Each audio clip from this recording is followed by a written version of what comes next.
бөлігі, точнее екінші версиясы.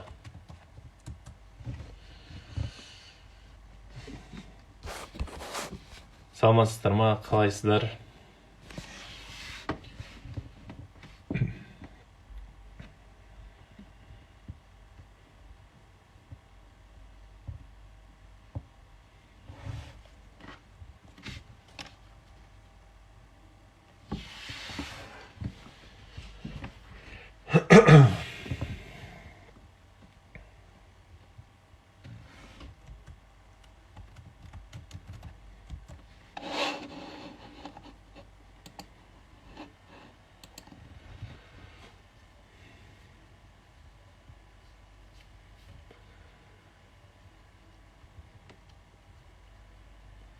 Ассалаумағалейкум, қалайсыздар?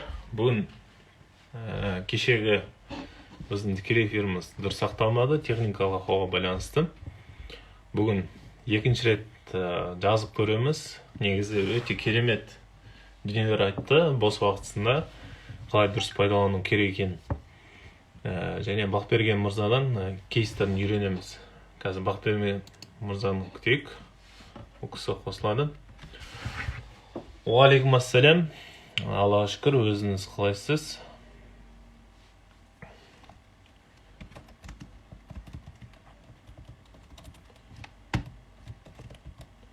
Уалейкум ассалям. Қалайсыздар? Негізі кеше өте керемет тікелей эфир болды.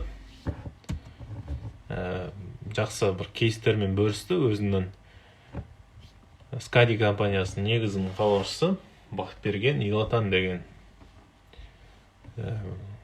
мырза. Өзін қазір біз ол кісімен жақсы араласып, дос ретінде жақсы араласамыз. Мына қосылды. Бәке, жіберіңіз. Сізді күтіп. Ал енді бұйырса жақсы эфир шығады деп ойдам.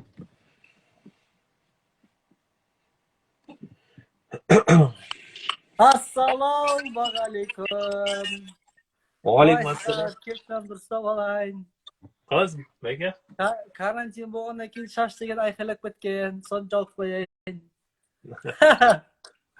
Қалайсыздар, Әнеке? Жақсы, Аллаға шүкір. Бүгін екінші нұсқасы карантин кезінде бос уақытта қалай дұрыс пайдалану деген тақырыпта. Біздің тікелей эфиріміз екі бөліктен тұрады. Бірінші бөлік Бақберген мырзаның компаниясы жайлы, Скади компаниясы. Екінші бөлігі Бақберген мырза өзінің кейстерімен бөліседі. Ал бәке, сөз сізде. Бастайық. Ассалаумағалейкум. Құрметті Ғани мырзаның жан күйерлері деп атайтын, подписчик демек қойын енді. Менің есімім Бақберген. Осы негіз Оңтүстік Қазақстан облысының тумасымын, бірақ Алматыда тұрып атқаныма 20 жылдан асты. Өзім хоббиім болған. Қазір хоббиім кәсіпке айналып кетті. Сол хоббиіміз қорап, жайлап кәсіпке айналдырып, қазір Скади деген компанияны жайлап басқарып жатқан, оны Ғани мырзамен дамытып жатқан күйіміз бар. Егерден Скади туралы айтатын болсақ, Скади жалпы Скади қымбат, адамдардың қолына тие бермейтін, бірақ демалысқа өте пайдалы сноуборд, лыжи, жазда палатка, велосипед секілді қымбат заттарды кез келген адамға өте тиімді дасым қылып жалға беретін компания. Сол қыста сноуборд, лыжи береміз, жазда палатка, велосипедтер, тауда ночевкалар, жалпы бағыт осымен айналысамыз. Енді Скади туралы айтатын болсақ, негізгі біздің өмірлік мақсатымыз мына қарапайым халыққа, негізі біздің алып отқан мақсатымыз ол демалыс түрі, туризм. Жалпы адамдар әр уақыт демалысқа мұқтаж, любой адам по-любому демалады. Біздің алып отқан мақсатымыз ақыр демалатын болса, өзіне пайдалы, уақытына тиімді, адамның 8 сферасы болатын болса даму керек. Личностный рост, яркость жизни. Соның 8 сферасына да әсерін тигізетін пайдалы демалыс түрін кез келген адамға қол жетімді ету. Міне біздің мақсат. Болашаққа видениеміз ол әрбір адам, Қазақстандағы әрбір адам, әрбір отбасы аптасына кем дегенде бір рет өзіне пайдалы активті түрде демалса екен деген арманымыз бар. Бәке, компанияңыз қай жылы құрылды және қанша филиалы бар? Сол туралы айтып кетсеңіз. Компаниямыз 2016 жылы ноябрьдің 17 күні құрылған. Біз бірінші рет жаңағы сноубордтарды, лыжыларды жалға беріп бастағанбыз. Қазір қалада 6 дүкеніміз бар. 6 дүкен, бір 20-дан астам сотрудниктер, аутсорс командалар. Негізі осы жылдық жаңа бағыттарды қостық, жаңа командамен жұмыс жасауды үйрендік. Осы жылы біз аутсорста қостық, колл-центрді қостық аутсорста, бір екінші маркетингті кішігірім қоса білдік. Сосын жаңа консультация Ғани мырзамен кайдзенді жалпы жұмысты жақсарту мақсатында сізбен жұмыс жасадық. Әр нәрсе өз саласын әлбетте пайдасы тиді. Осы кайдзен бойынша енгізгеніміз енді көптеген фичалар енгіздік қой. Ол жаңағы заттардың, магазин заттардың қалай тұруынан бастап қаншалықты әсер береді. Мысалы біз кайдзенде түсінгенім ең бастысы өлшей білу керек екен, чтобы өзгерісті сезіну үшін. Мысалы біз бір клиентті просто бір затты жаңағы скипасы табуға, оның алдында в среднем бір затты табуға 1 минутта жұмсасақ, кайдзен екен ол затты где-то 15-20 секундқа дейін азайттық. То есть бір заттың табуының өзін 3 есе жұмыстың, былай айтқанда, среднем 3 есе жұмысты ускорить еттік. Вот, осылай заттар болған. Иә. Бахтияр мырза, қараңыз, қазір мысалы карантин уақытысында магазин жабылып тұр. Бірақ соның өзінде де сіздер жиналыс жасап тұрасыз. Ол қандай құралдармен, және не үшін істеліп жатыр? Соны айтып берсеңіз. Негізі кайдзенде де бар жаңағы 5 минутка дейді ғой. Жалпы командамен стратегический сессия жасаған аптасына бір рет өте маңызды. Одан кейін күнделікті 5 минутка жасау ол да маңызды. Жалпы 5 минутка деген нәрсе, оның мақсаты каждый сотрудник командада, каждый участник командадағы жалпы жұмысқа вовлечен болу. Бір. Екінші, біз өмірде кейбір қателіктерді мысалы байқамаймыз, даже өзіміздің өмірімізде де кейде болады. Мысалы, жаңағы үйге кіретін кезде звонок істемей қалуы мүмкін, немесе лампочка көп, сол бір лампочка жанбай тұруы мүмкін. Вроде жанбай тұр, но жарық болғаннан кейін оны байқамайсың, ол потеря. Сол сияқты жұмыста да көп нәрселерді байқамай қаламыз. Ал сол байқамайтын нәрсе, байқататын нәрсе, жаңағы құрал, ол 5 минутка құралы. Жалпы қазір күнде әлемдік компанияға, миллиардты компанияларға арналған, миллиард компания болатын компаниялардың бірден бір құралдары қолданатын. Ол 5 минутка. В общем, 5 минутка егерден миллиардный компания болғымыз келсе, онда 5 минутка жасап міндетті түрде. Обязательно. Вот. Жалпы 5 минутка туралы айтсам, 5 минутка жаңағы 4 бағыттан тұрады. Бірінші жаңағы физзарядка, команданың жаңағы брейнштормға 5 минутка деген негізі мидың қозғалысы, брейнштормға кіруге дайындық, чтобы кішкене ояну үшін, нету үшін. Екінші, ол проблема дня. Яғни, кто ведущий 5 минутки, сол жалпы өзі, мысалы, жұмыста шеше алмай жүрген мәселесін командамен ақыласып, брейншторм арқылы оның проблемасын жан-жақтан сотрудниктер атаковать етіп, проблемасын шешудің жолын ұсынады. Үшінші жолы, ақылдасуға. Үшінші жолы, жалпы Құранда да ақылдасу туралы айтылғанға, біз оны жұмыста да қолдану керекпіз. Үшінші ол проблема решения дейді. Мысалы, жаңағы лампочка, почему ол біреу жанбай тұр? Потому что күнделікті өмірде оны біз көрмедік. То есть көрдік, оны просто жазып қоймадық, лампочка жанбай тұр, ауыстыру керек деп. Көзге үйреніп қалады. Иә, көзге үйреніп қалады. Ал жұмыста да тура солай. Көрдің ба, бір рет фиксировать ету керек. Көрдің ба, фиксировать ету керек. Потом 5 минутка болған кезде, оны бәрі бірге жиналады, жаңағы фиксировать етілген проблемаларды. Так, мына проблема шешімі мынандай болу керек, мынау шешеді. Проблема мынандай, шешім мынау болу керек, мынау шешеді. Дата, дедлайн, солайынан. Жалпы компания мүмкін болғанша андай болу керек та. Мүмкін болғанша әркім өз жұмысын өз істеп, без руководителя болған жақсы. Но егерден жоқ, прям, короче, істемей жатса жұмыстарды, онда сол скрам борд, жаңағы скрам доска, кім қашан не істеу керек, тақ задачалардың бәрін қойып, регламенттер қойып, сығу керек та өз-өзімізді. Потенциалды максимально қолдану керек. Ал төртінші жаңағы несі, Бөлігі. төртінші ол соңғы жаңағы команда образование, ол командалық ойын болуы мүмкін, немесе бір адам қандай кітап оқыды сонымен бөлісуі мүмкін. Жалпы команданың рухын, бірлестігін жаңағы достастықты арттыратын бір амал болу керек.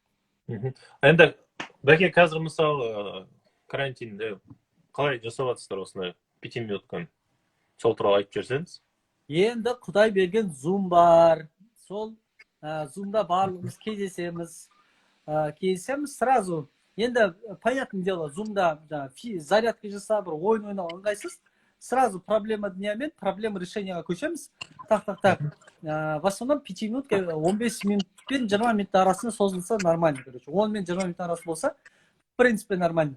И біз, получается, мысалы, әр жылды, сезонды бітірген кезде, біз ошибкалар тізіп шығамыз да.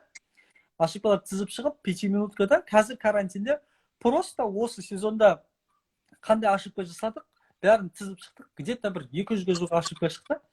Сон барлығын каждый біртіндеп, мына ошибка не үшін болды, оны істеу үшін не істеу керек, қай күні ол істеліп реттеліп тұру керек. Каждый ошибканы естіп, күнделік талқылап шығамыз. Келесі сезонға бұл ошибкаларды өткізбеуге айналысыңыздар. Иә. Жалпы качество деген ол количество дефектті. Қаншалықты дефект аз болса, соншалық сапа жақсы болады. Значит, качествоны жақсарту үшін дефектті азайту керек. Жаңағы проблеманы азайту керек қой. Дұрыс айтасыз. Енді жалпы қазір Zoom арқылы осы проблеманы шешіп жатсыз. Скайдин проблемасын. Ал енді біздің тікелей эфирдің екінші бөлігіне ауысайық. Осы карантин уақытысында сіз өзіңізді қалай дамытып жатсыз? Сол туралы айтып берсеңіз. Енді дамыту деген карантинде енді сұмдық болып отыр ғой енді. Жұмыс тоқтамайды. Негізі барлық магазиніміз жабық болса да, біздің бір магазиніміз ашық. Қазір мен нелерді, болды. Так, қазір мен деген өзім бір таблицаны ашып жіберейін. Жалпы өз-өзін дамытуда, қазір қараңыз, не істеп жүрмін. Мен уже карантинге дейін бастап кеткенмін оны. Күнделікті таңертең ерте тұру, таңғы 6-ға тұру, бір күнде кітап оқу, күнде тренировка істеу, күнде оқитын заттар оқу, күнде 5 минутка істеу, күнде. Бұл істеу өте маңызды. Жылда 365 күн тренировка жасау керек. 365 күн как минимум 30 минуттан кітап оқу керек. Бұның бәрі күнде болу керек. И оны күнде істеп, жайлап әдетке айналдырып жатырмыз. Жалпы адам әдеттен тұрады. Әдет адам характерін қалыптастырады. Ал характер адамның тағдырын қалыптастырады. Сондықтан дұрыс әдет қалыптастыру маңызды. Адам жалпы әдеттерден тұрады. Біздің миымыз мына шаблон мышление, біздің жалпы миымыз шаблон түрде жұмыс жасайды. Мысалы, біз машина айдайтындар болса, ол каждый раз нені ойланбайды, ол скорості ауысып тұру керек деген сияқты. Просто шаблонға кіріп кеткен. Таңертең тұрдық, тісіміз жудық, тоже шаблон кіріп кеткен. Жалпы біз өміріміз шаблоннан тұрады, әдеттерден. Поэтому дұрыс пайдалы әдеттерді енгізу маңызды. Одан да маңызды зат бар, біз түсіну керекпіз. Каждый әдет бізге не үшін керек? Вот не үшін керек маған әдет? Мысалы, маған күнде таңертең тұру, тренировка жасау не үшін керек? Бірінші очередте мен өзімнің мақсатым бар, жалпы қазақстандық бірден-бір ең мықты әлемдік 500, топ 500 компания кіргім келеді. Миллиардный компания құрғым келеді. Вот мен мақсатым. Соны істеу үшін мен сол үшін тұрамын, короче, болды. Сол үшін тұрамын. Вот.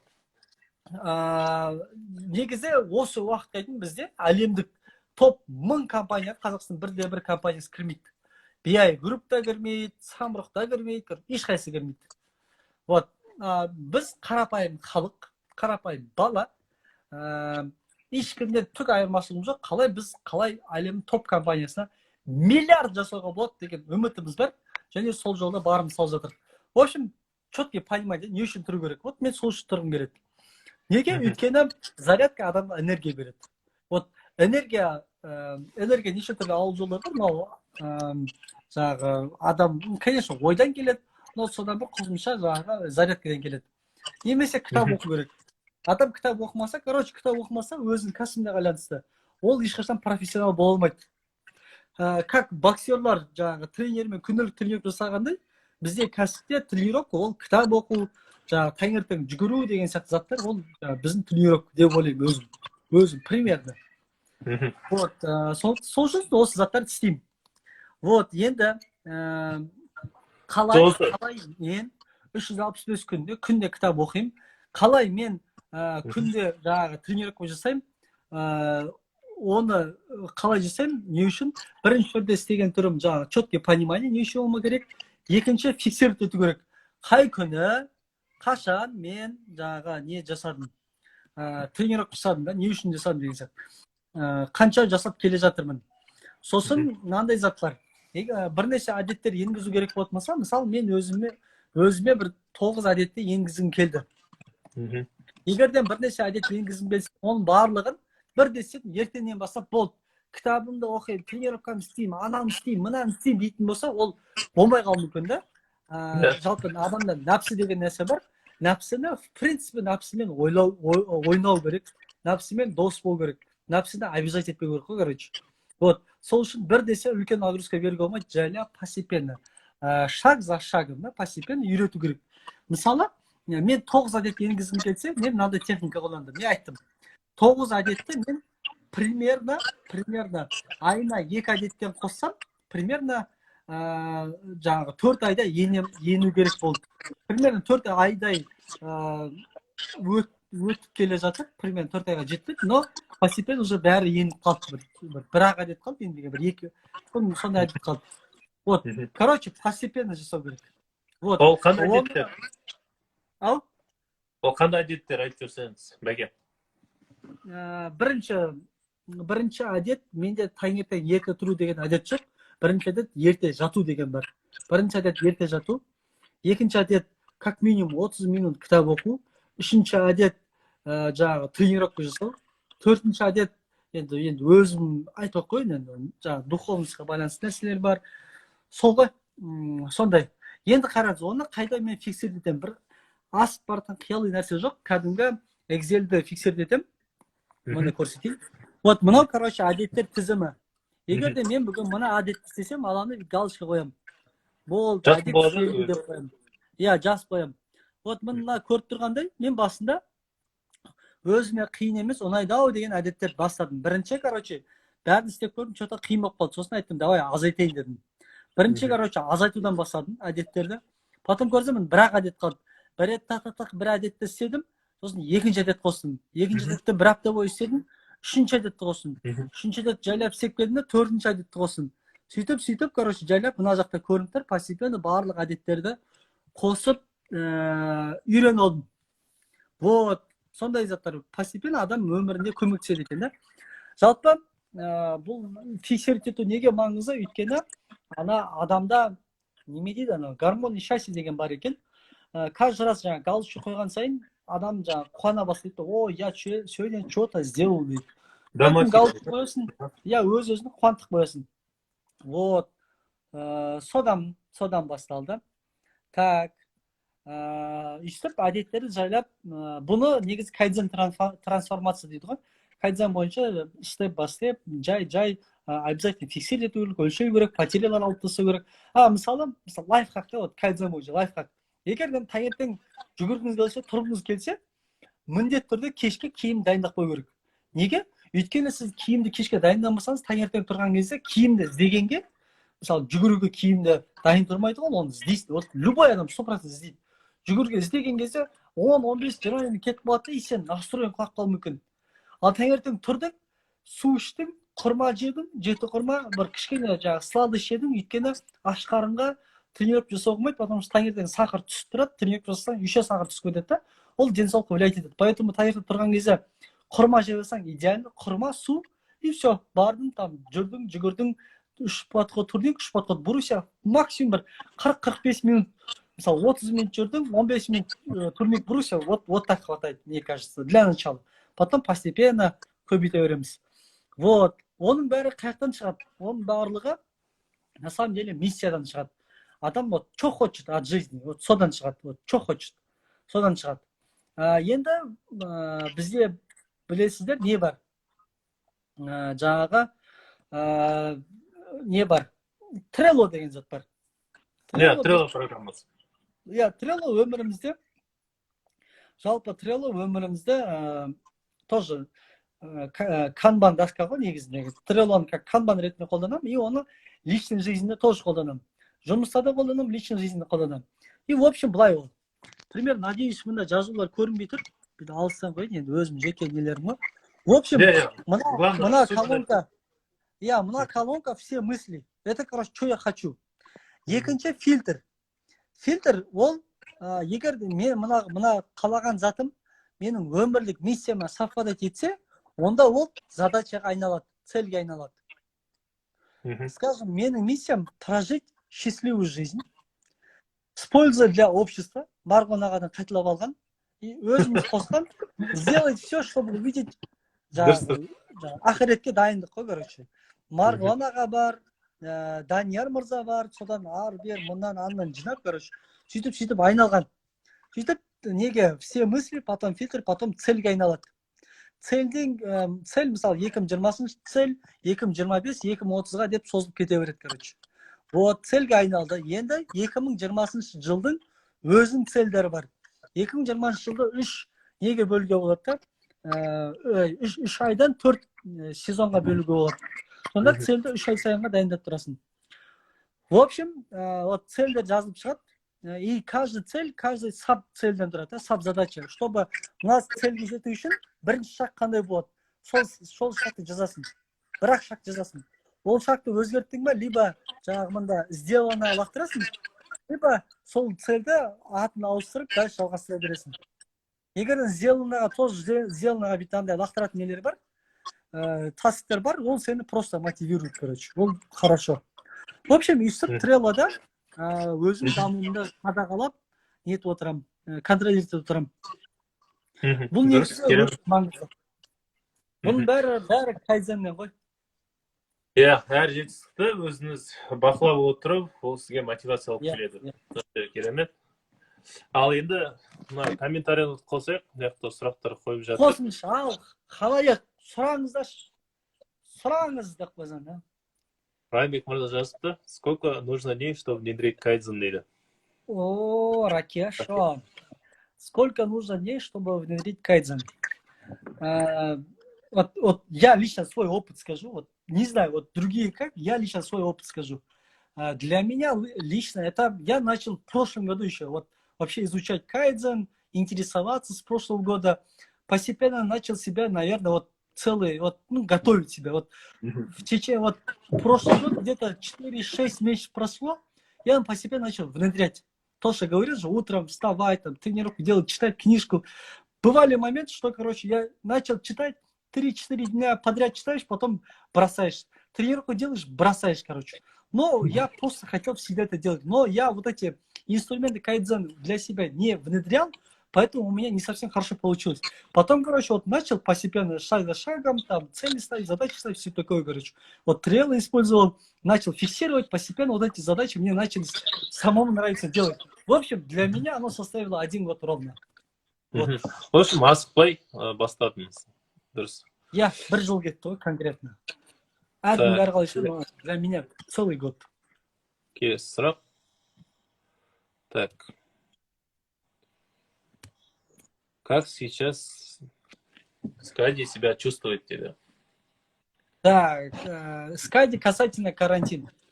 В общем, все говорили, типа, карантин, кризис, это возможность, кризис, это, короче, все такое. По факту это нифига не возможность. Вот невозможность. Не совсем плохо, но хотя есть и лучшие стороны, конечно. Вот есть по-любому. По-любому любой нәрсенің қайыры бар, любой нәрсенің зардабы бар. Конкретно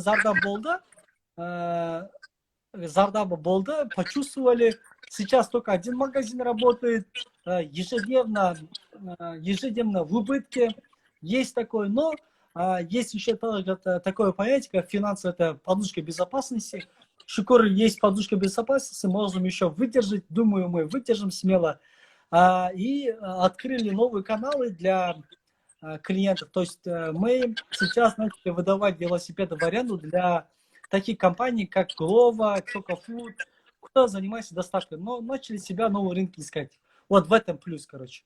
А так, вот в совокупности продажи все упало. Келесі Так, сұрақ. на сколько Насколько процентов внедрили кайдзен в скайде и свою повседневную жизнь? Честно, я не знаю, вот сколько процентов, я не знаю, вот сколько процентов составляет сам кайдзен внедрения, да? Ол үздіксіз ол Это же бесперерывно, это бесперебойно должно, короче, увеличиваться.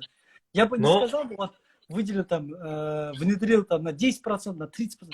Не могу сказать, но есть самые главные моменты. Самые главные моменты это, короче, в первую очередь, чтобы команда начала видеть проблемы. Второе, это постепенно начинали внедрять визуализацию в магазинах. Когда клиент заходил, либо сотрудники, когда новые приходили, для них все должно быть удобно, комфортно. Вот это начали постепенно внедрять. А то, что в свою жизнь, это то, что по утрам вставать, читать книжку, ну, постепенно, да. Ну, пока увидим, к чему это все приведет. Пока так. Сұрақ қойыпты. Муда Мури туралы айтсаңыз дұрыс еді. Мен сіздерге айтып кетейін. Муда Мури бұл жалпы кайдзен ысыраптар. Муда деген бұл кайдзеннан 8 ысырабын айтады. Мури бұл адамның денсаулығына зиян келтіретін ысырапты айтады. Мысалы, сіз ауыр зат көтергенде бұл Мури деп аталады. Тағы да үшінші ысыраптың түрі бар, Мура деген. Мура деген бұл техниканың ысырабы. Мысалы, КамАЗдың көтерілуі 4 тонна болса, сіз оған 5 тонна жүк салсаңыз, ол көтереді, бірақ ұзақ уақыттан кейін ол КамАЗдың жаңағы амортизация алып келеді. Техниканың шығуына әсер етеді. Осы бұл кайдзен ысыраптар бар. Жалпы кайдзеннің мақсаты өндіріс бизнесті ысыраптарды жойып, құндылықтарды жоғарылату. Тағы да бір сұрақ қойыпты. Райымбек мырза. Какое ваше видение после карантина и пандемии, что и как будет со скайдой где-то? Что-то сұрақ шықпады ғой маған. Шықпады ма? Давай, сіз қайталап беріңіз. Какое ваше видение после карантина, пандемии, что и как будет со скайдой? Ана, сұрақтың жалғасы деймін. Вот мы провели небольшой опрос у себя в Инстаграме. Я тогда почувствовал от людей, вот они дома сидят и, короче, просто запарились. Наверное, у нас будет некий такой, я бы не сказал бы рост, да, но у нас есть возможность людей как-то максимально ожить, чтобы они начали вот активно отдыхать, все такое. Наверное, спрос постепенно будет расти, но по-любому будет не такой, как прошлый год, но постепенно постараемся забрать больше процент рынка, потому что сейчас это самое то время, когда вот конкуренты начинают постепенно, ну, типа, сдаваться, короче, и начинают просто там, ну, не заниматься своим делом, а мы максимально постараемся забрать какую-то долю рынка. На самом деле, кризис это, мне кажется, большая возможность для таких маленьких компаний, которые могут какую-то часть вот этого пирога рынка забрать себе. Я так думаю. И постараемся забрать рынок. Жалпы мен айтайын дегенім, кризис деген Қытай иероглифтармен жазғанда бұл екі иероглифтан тұрады. Біреуі мағынасы возможность, екіншісі ауыр. Сонда кризисте мағынаның сөзі бұл ауыр возможность. Сонда сіз егер возможностьті таппасаңыз, сіздің конкуренттеріңіз жете алмай қалады. Тағы мынандай сұрақ қойыпты. Нұрлан мырза, откуда средства на создание компании и покупки инвентаря дейді. Сізге қойыпты, Бақтыбек мырза. Наверное, этот вопрос примерно многих задевает. Вопрос стартаперов, наверное. Вот, вопрос, откуда средства. Вы смотрите, мы 4 года на рынке, мы, получается, как-то свои деньги тоже копили, потом начали привлекать и инвесторов. Вот. В общем, сейчас активы Скади это на деньги своего Скади, и за привлечение инвестиционных денег. Керемет. Тағы да қандай сұрақтарыңыз бар, құрметті көрермендер, осы жерге қойсаңыздар болады. Вот смотрите, вот люди, я вам так скажу, вот мне кажется, вот көп адам көріп отырмаса да, я примерно так думаю. Мы в своем бизнесе, в своем сегменте, вот Гани Мырза, в своем кайдзен, я как бы в своем бизнесе что-то делаем, да, мы, скорее всего, что-то сделали, которое вот не совсем оно большое, что могло бы сказать, ну, это же BI Group, там, ну, это же Microsoft. В принципе, мы люди точно такие же, как вы. Вот кто нас видит сейчас, мы от вас ничего не отличаем, 100%. Вот точно так же, как мы. Мне кажется, вот ваши вопросы у нас, мы ваши вопросы вот реально чувствуем, скорее всего. Поэтому лучше задавать вопросы, поспрашивать, потому что мы же не Маргулан Сисембай, да, чтобы там по-другому отвечать. Мы точно так же мыслим, как и вы. Мне кажется, мы друг другу вот, на одном сегменте, на одном поле друг другу поможем.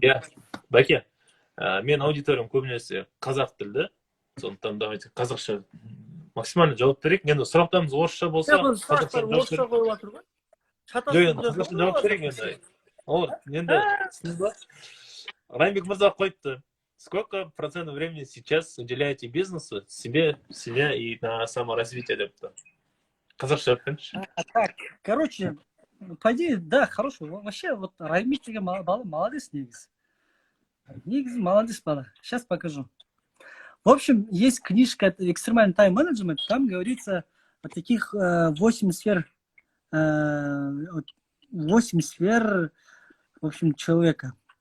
Это здоровье, окружение, семья, карьера, доходы, духовность, личностный рост, яркость жизни, деген сияқты. Осыны заттар бар. Честно сказать, вот прям время не считаю, но максимально хочу вот где-то 1,5 часа в день выделить семье. Да? Час, допустим, жене.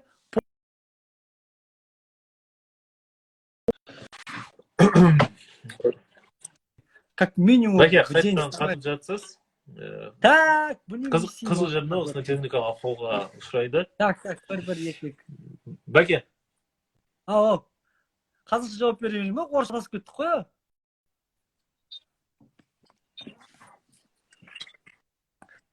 Алло, естіп тұр ма? Сізде энергетикаңызды әсер етіп отыра? Қазақша айтшы. Энергетика. Не шығып? Қараңыз. Короче, жаңа мен сұраққа жауап бере алмай қалдым ба? Әлі айтайын ба? Жоқ, мына екінші сұрақ сұрас екен, екеуіне жауап берсеңіз. Мына бір шығып, аузым майысып тұр ғой, емір. Қараңыз, мынандай сұрақ. Райымбек Мырзамен келесі біздің көрермен сұрақ қойыпты. Екеуі ұқсайды енді. Бір күндік нақты жоспарыңызды айтып берсеңіз, бере алсаңыз, қиын болмаса. Бәке, сіздің бір нақты жоспарыңыз қандай? Күте тұрайық, ашуын бассын. Иә, эфиріміздің. Енді мен не істеймін? Істеймей тұрмай енді. Бәке дей бергеннен не шығады? Не істеймін? Интернет что-то слабый. Былайша енді ауызша айта беріңіз. Ал енді айта беріңіз. Эфир істеп тұр. Болды ма, нормально ма? Нормально, сөйлей беріңіз. Кім? Жаңа Райымбектің сұрағынан бастаймыз ба? Қай сұрақтан? Екеуі ұқсайды ғой енді, қараңыз. Бір күндік нақты жоспарыңызды айтып бере алсаңыз дейді. Райымбек Мырза, неше процент бизнеске, өзіңізге және жеке дамуыңызға арнайсыз? Ну, давай. Так,